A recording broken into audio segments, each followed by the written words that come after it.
यह कहानी एक ऐसे विनाशकारी भविष्य की दुनिया को दिखाती है जहां प्राकृतिक आपदाएं आम बात बन चुकी हैं। दर्जनों मीटर ऊंची समुद्री लहरें अचानक तट पर टूट पड़ती हैं और किनारे रहने वाले लोग पल भर में समुद्र के पानी में समा जाते हैं। कोई सोच भी नहीं सकता था कि कुछ ही वर्षों में ऐसी भयानक आपदाएं रोजमर्रा की बात बन जाएंगी। आसमान से गिरती उल्काओं की बारिश भी अब असामान्य नहीं रही। लेकिन सबसे डरावनी चीज है रेडिएशन स्टॉर्म, यानी विकिरण तूफान। यह न केवल पहले से तबाह हो चुकी धरती को और नष्ट करता है, बल्कि इसकी तीव्र विकिरण शक्ति कई किलोमीटर के दायरे में मौजूद हर जीवित प्राणी को मार सकती है। आज की धरती हर तरह की आपदाओं से छलनी हो चुकी है। कहानी का नायक जॉन अपने परिवार के साथ आइसलैंड के एक बंकर में छिपकर किसी तरह जीवित है। बाहर लगातार भूकंप और ज्वालामुखी विस्फोट हो रहे हैं। बंकर की संरचना कमजोर पड़ चुकी है और राशन भी तेजी से खत्म हो रहा है। सभी जानते हैं कि यह जगह ज्यादा दिन सुरक्षित नहीं रहेगी। उन्हें नया रास्ता खोजना ही होगा। एक दिन जॉन हमेशा की तरह सुरक्षात्मक पोशाक पहनकर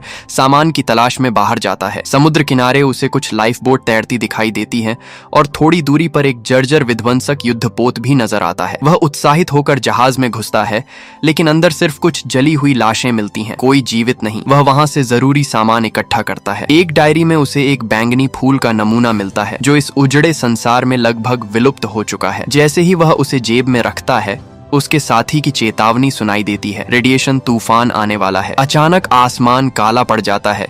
धुंध और बिजली से भरा विकिरण तूफान तेजी से उसकी ओर बढ़ता है। जॉन भागते हुए किसी तरह बंकर तक पहुंचता है। बंकर के अंदर प्रबंधन टीम गंभीर स्थिति पर चर्चा कर रही है। सतह पर विकिरण कम होने की गति बहुत धीमी है। शायद कई साल और लगेंगे खेती करने लायक हालात बनने में। समुद्र का जलस्तर भी तेजी से बढ़ रहा है। कनाडा और अमेरिका के बड़े हिस्से डूब चुके हैं। तभी एक चश्माधारी जलवायु वैज्ञानिक बताता है कि फ्रांस के दक्षिण में धूमकेतु के गिरने से बना एक विशाल क्रेटर अपनी विशेष संरचना के कारण विकिरण तूफानों को रोकता है। वह जगह सुरक्षित क्षेत्र बन चुकी है, लेकिन समस्या यह है कि वहां तक पहुंचना आसान नहीं, क्योंकि वह क्षेत्र युद्धग्रस्त है। इसी बीच जॉन अपनी पत्नी एली को वह बैंगनी फूल देता है। 5 साल बाद फूल देखकर उसकी आंखें चमक उठती हैं। उनका बेटा नेथन चुपचाप यह सब देख रहा होता है। तभी एक भयंकर भूकंप आता है। इस बार झटके पहले से कहीं ज्यादा तेज हैं। जमीन फटने लगती है और बंकर की इमारतें गिरने लगती हैं। लोग घबराकर भागने लगते हैं। जॉन समझ जाता है कि अब यहाँ रहना असंभव है। वह जल्दी से सामान समेटता है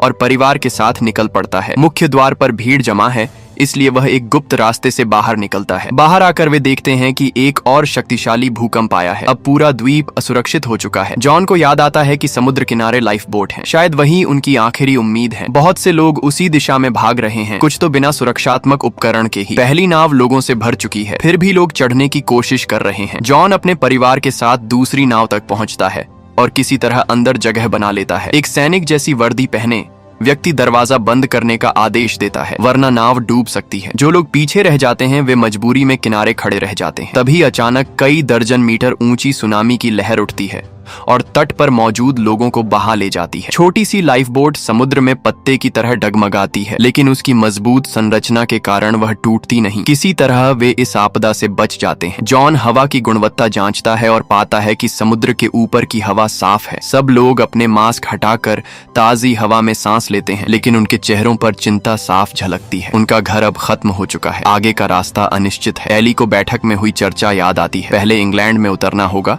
फिर वहां से फ्रांस के सुरक्षित हरे क्षेत्र की ओर बढ़ना होगा। सभी इस योजना से सहमत होते हैं। रास्ता कठिन है, लेकिन अगर वे सफल हुए तो शायद उन्हें दोबारा अस्तित्व के लिए संघर्ष नहीं करना पड़ेगा। कहानी यहीं पर उनके अनिश्चित लेकिन उम्मीद भरे सफर के साथ आगे बढ़ती है। समुद्र के बीच वह छोटी सी नाव अकेली तैर रही थी। तंग और घुटन भरी जगह में जॉन किसी तरह हिम्मत बनाए रखने की कोशिश करता है। वह अपने बेटे नेथन से कहता है कि आसमान की ओर देखो, इतना साफ और खूबसूरत तारों भरा आकाश 5 साल पहले कभी दिखाई नहीं देता था। लेकिन इस सुंदरता के बीच भी डर छिपा था। अचानक एक और उल्का धरती की ओर गिरती दिखाई देती है। कौन जाने इस बार वह किस बदकिस्मत जगह पर गिरेगी। कुछ ही दिनों में नाव का राशन लगभग खत्म हो जाता है। सब लोग भूख से निढाल होकर एक दूसरे से सटकर बैठे रहते हैं। तभी अचानक नाव जोर से हिलती है। जॉन बाहर झांकता है और स्तब्ध रह जाता है। समुद्र में केवल कुछ ऊंची इमारतों की छतें दिखाई दे रही हैं। वह तुरंत पहचान लेता है कि उनमें से एक लिवरपूल की प्रसिद्ध इमारत है। पूरा शहर समुद्र में डूब चुका था। वह चप्पू चलाते हुए पानी के रास्तों से आगे बढ़ता है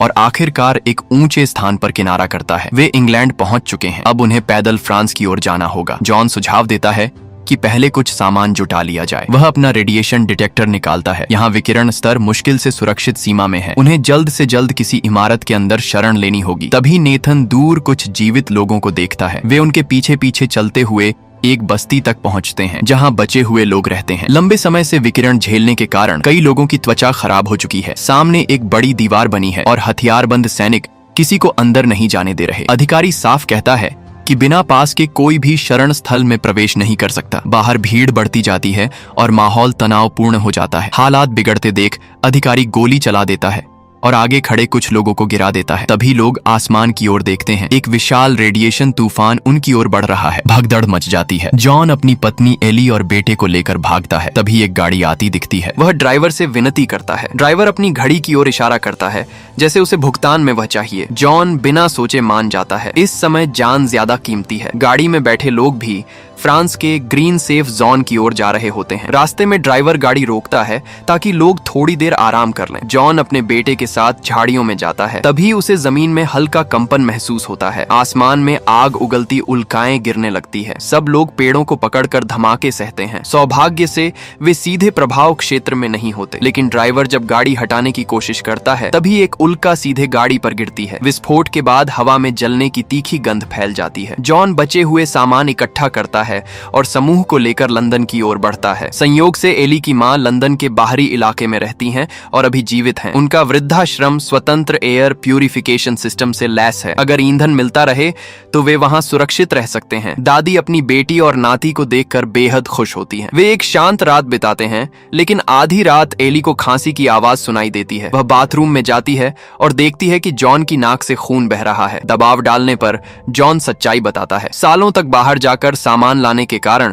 उसका शरीर विकिरण से बुरी तरह प्रभावित हो चुका है। डॉक्टर ने कहा था कि नाक से खून आना शुरू होने के बाद उसके पास केवल 6 से 8 हफ्ते का समय है। एली रो पड़ती है और कहती है कि वह कहीं नहीं जाएगी, बस पति के साथ रहना चाहती है। लेकिन जॉन दृढ़ता से कहता है कि जब तक वह चल सकता है वह उन्हें सुरक्षित स्थान तक पहुंचाएगा। अगली सुबह वे एली की मां से विदा लेते हैं। जाते समय मां जॉन को एक पिस्तौल देती हैं और परिवार की रक्षा करने को कहती हैं। वे एक लड़की के साथ फिर से यात्रा शुरू करते हैं। शुरुआत में सब ठीक रहता है, लेकिन रात में अचानक गोली चलती है और पीछे बैठी लड़की की मौत हो जाती है। जॉन बाहर निकलकर सामना करता है। एक लुटेरा धमकी देता है कि गाड़ी छोड़कर चले जाओ। जॉन गोली चलाता है। एक हमलावर गिर जाता है। दूसरे को मारने ही वाला होता है कि उसकी बंदूक खाली हो जाती है। तभी एली जमीन पर पड़ी बंदूक उठाकर दूसरे लुटेरे को मार गिराती है। वे बच जाते हैं।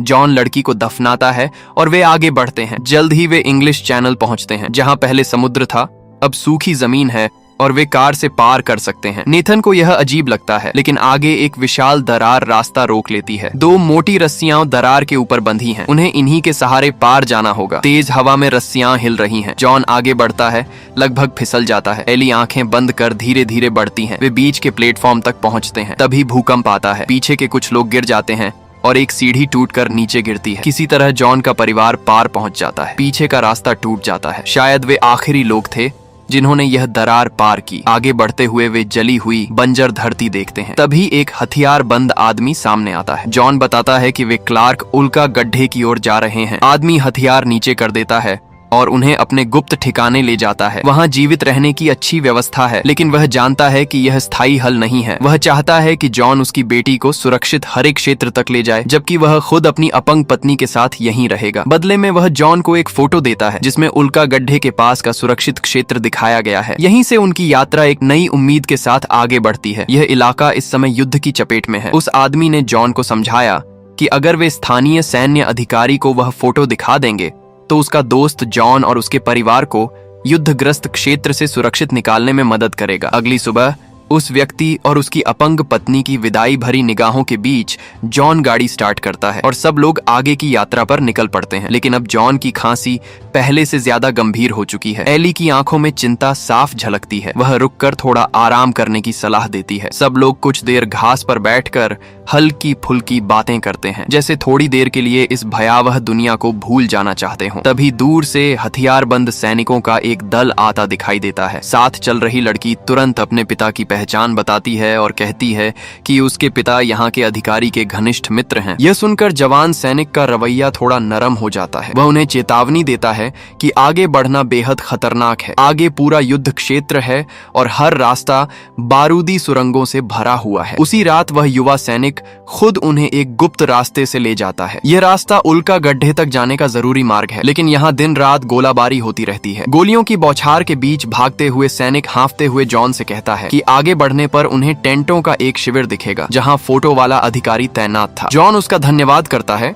और अंधेरे का फायदा उठाकर परिवार के साथ आगे बढ़ जाता है। सुबह होते होते वे सैन्य शिविर तक पहुंच जाते हैं। जॉन उत्सुकता से अधिकारी के बारे में पूछताछ करता है, लेकिन उसे पता चलता है कि फोटो में दिखाया गया अधिकारी युद्ध में मारा जा चुका है। यह सुनकर जॉन का दिल बैठ जाता है। फिर भी नया कमांडर एक संवेदनशील और पुराने रिश्तों को महत्व देने वाला व्यक्ति निकलता है। जॉन उनकी पूरी कहानी सुनाता है और अपनी पत्नी बच्चे को सुरक्षित ग्रीन जोन तक पहुंचाने की विनती करता है। काफी सोच विचार के बाद कमांडर उनकी मदद करने को तैयार हो जाता है। आखिरकार वे सब एक जर्जर बस में बैठते हैं। बस में ज्यादातर सैनिकों के परिवार बैठे हैं, जिनकी मंजिल भी वही सुरक्षित हरा क्षेत्र है। जॉन थकान से सीट पर झपकी लेने लगता है कि अचानक आगे जोरदार धमाका होता है। बस रुक जाती है। सुरक्षा में चल रहे सैनिक नीचे उतरते हैं, लेकिन अगले ही पल विद्रोही हमलावरों की गोली से मारे जाते हैं। जॉन को यकीन नहीं होता कि सैन्य शिविर के इतने पास भी दुश्मन छिपे हो सकते हैं। बस में बैठे परिवारों को जबरन नीचे उतारा जाता है। जॉन जानबूझकर सबसे अंत में उतरता है। जैसे ही एक हमलावर पलटकर दूसरी ओर देखता है, जॉन झपट्टा मारकर उसका हथियार छीन लेता है। बाहर खड़े बाकी लोग भी हिम्मत जुटाकर